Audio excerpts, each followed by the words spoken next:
രമേശ് ചെന്നിത്തലയോട് ചോദ്യങ്ങൾ ചോദിച്ച മാധ്യമപ്രവർത്തകരെ കയ്യേറ്റം ചെയ്യുന്നു എന്നുള്ളതിന്റെ ദൃശ്യങ്ങളാണ് കാണാൻ കഴിയുന്നത്. പാലക്കാട്ടാണ് രമേശ് ചെന്നിത്തലയുടെ പ്രതികരണം ഉണ്ടായത്. അവിടെയാണ് കാര്യങ്ങൾ ഒരു ചെറിയ സംഘർഷത്തിലേക്ക് വഴിമാറിയത്. ആയിഷത്തുൽ ഷംനയുണ്ട് വിവരങ്ങളുമായി. ഷംന, സംഭവിച്ചത് എന്താണ്?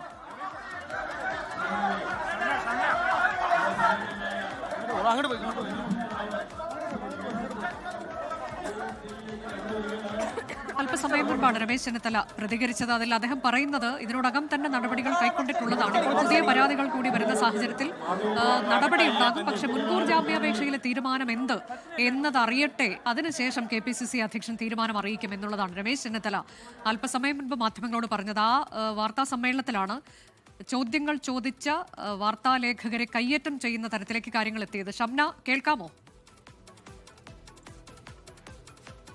ഏത് സാഹചര്യത്തിലാണ് അങ്ങനെ ഒരു സംഘർഷം ഉണ്ടായത് അല്ലെങ്കിൽ കയ്യേറ്റം ഉണ്ടായത് എന്നുള്ളത്? ആരാണ് കയ്യേറ്റം നടത്തിയത്? ഷംന, വിശദാംശങ്ങൾ.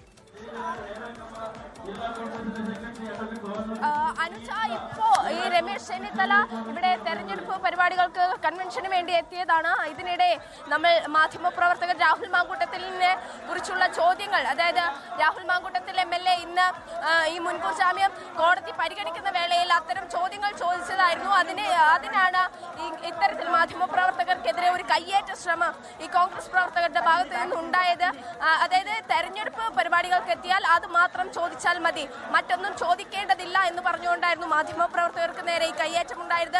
ഒപ്പം തന്നെ ചില മാധ്യമങ്ങളുടെ പേരെടുത്തു പറഞ്ഞുകൊണ്ട്, കൈരടി ഉൾപ്പെടെയുള്ള മാധ്യമങ്ങളുടെ പേരെടുത്തു പറഞ്ഞുകൊണ്ട് തന്നെയാണ് കയ്യേറ്റം ചെയ്തത്. നിങ്ങൾക്ക് മറുപടി നൽകേണ്ട ആവശ്യമില്ല, ആവശ്യമുള്ളത് മാത്രം നിങ്ങൾ ചോദിച്ചാൽ മതി, തെരഞ്ഞെടുപ്പുമായി ബന്ധപ്പെട്ട ചോദ്യങ്ങൾ മാത്രം മതി, അതിനപ്പുറത്തേക്ക് രാഹുലിനെ കുറിച്ചോ മറ്റു ചോദ്യങ്ങളോ ചോദിക്കരുത് എന്ന് പറഞ്ഞുകൊണ്ടാണ് കയ്യേറ്റം ഉണ്ടായത്. എന്തായാലും നിരവധി പ്രവർത്തകരാണ് ഇത്തരത്തിൽ മാധ്യമപ്രവർത്തകർക്ക് നേരെ കയ്യേറ്റം ഉണ്ടായത്. പിന്നീട് അത് രമേശ് ചെന്നിത്തലയുടെ മുന്നിൽ വെച്ചായിരുന്നു ഈ കയ്യേറ്റം. പ്രവർത്തകരെത്തി തടയുകയായിരുന്നു. അനുജ, രമേശ് ചെന്നിത്തല സംസാരിക്കുന്ന വേളയിൽ തന്നെ ചില ശബ്ദങ്ങളൊക്കെ അല്ലെങ്കിൽ ചില അത്തരത്തിലുള്ള മറുപടികളൊക്കെ ഈ പ്രവർത്തകരുടെ ഭാഗത്ത് നിന്നുണ്ടായിരുന്നു. വലിയ ശബ്ദത്തിൽ സംസാരിക്കുക, ഞങ്ങൾ മറുപടി തരേണ്ടത് ആവശ്യമില്ല, നിങ്ങൾ ചോദിക്കരുത് എന്നൊക്കെ പറഞ്ഞ് ബഹളം വെക്കുകയൊക്കെ ഉണ്ടായിരുന്നു. അതിനുശേഷം ഈ ബഹളം കൂടുതലായതോടുകൂടി മറുപടി പറയാൻ കഴിയാതെ രമേശ് ചെന്നിത്തല അകത്തേക്ക് കയറിപ്പോയി. ഇതിന് പിന്നാലെയാണ് ഈ മാധ്യമപ്രവർത്തകർക്ക് നേരെ പ്രവർത്തകരുടെ ഭാഗത്ത് നിന്ന് ഒരു കയ്യേറ്റം ഉണ്ടാകുന്നത്. എന്തായാലും ഈ നമ്മൾ ചോദിക്കുന്ന ഘട്ടത്തിലൊക്കെ ഈ പ്രവർത്തകരുടെ ഭാഗത്ത് ഏത് ചോദ്യമാണ് പ്രകോപിപ്പിച്ചത് പ്രവർത്തകരെ? അവിടെ തങ്കപ്പനൊക്കെ ഉണ്ടായിരുന്നു എന്നാണ്, നേരത്തെ അദ്ദേഹത്തെയൊക്കെ കണ്ടിട്ടുണ്ട്. അപ്പോൾ മറ്റ് നേതാക്കൾ ആരൊക്കെയാണ്? അവിടുത്തെ മുതിർന്ന നേതാക്കൾ കൂടുതൽ ഉണ്ടായിരുന്നോ? ആരാണ് ഈ കയ്യേറ്റം നടത്തിയത്? പ്രാദേശിക നേതാക്കളാണോ? എന്താണ് സംഭവിച്ചത് ഷംന?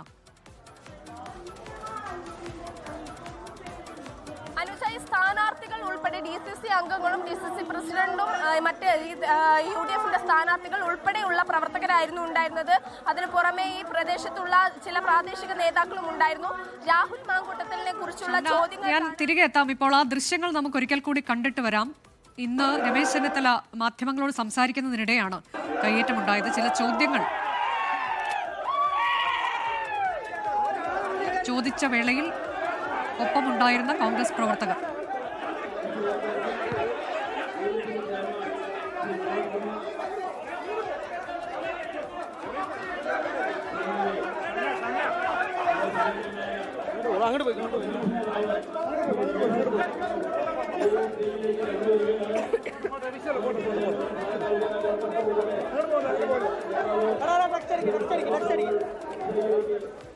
അതാണ് ചോദ്യങ്ങൾ ചോദിക്കുമ്പോൾ അത് ഇഷ്ടപ്പെടാതെ ചില നേതാക്കളുടെ ഭാഗത്തു നിന്നത് പ്രാദേശിക നേതൃത്വം DCC അംഗങ്ങളൊക്കെ അവിടെ നോക്കി നിൽക്കുന്ന സമയത്താണ് ഇങ്ങനെയൊരു കയ്യേറ്റം ഉണ്ടായത് എന്നതാണ്. ആ ചോദ്യങ്ങൾ ചോദിക്കുമ്പോൾ അതിന് മറുപടി പറയാതെ അവസാനം രമേശ് ചെന്നിത്തല അകത്തേക്ക് കയറിപ്പോകുന്ന ഒരു കൺവെൻഷൻ അവിടെ നടക്കുന്നുണ്ട്, അതിലേക്ക് കയറിപ്പോവുകയും ചെയ്തു.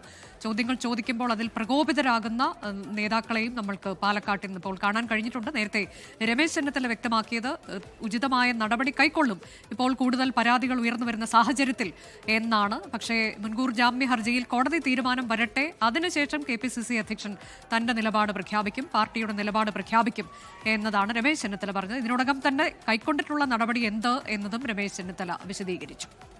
ലോകത്തെവിടെയായാലും ഏത് സമയത്തും 24 വാർത്തകളും ഓഗ്മെന്റഡ് റിയാലിറ്റി പാക്കേജുകളും എക്സ്പ്ലെയിനറുകളും വിശദമായി കാണാൻ ഞങ്ങളുടെ YouTube ചാനൽ നിങ്ങൾക്ക് സബ്സ്ക്രൈബ് ചെയ്യാം.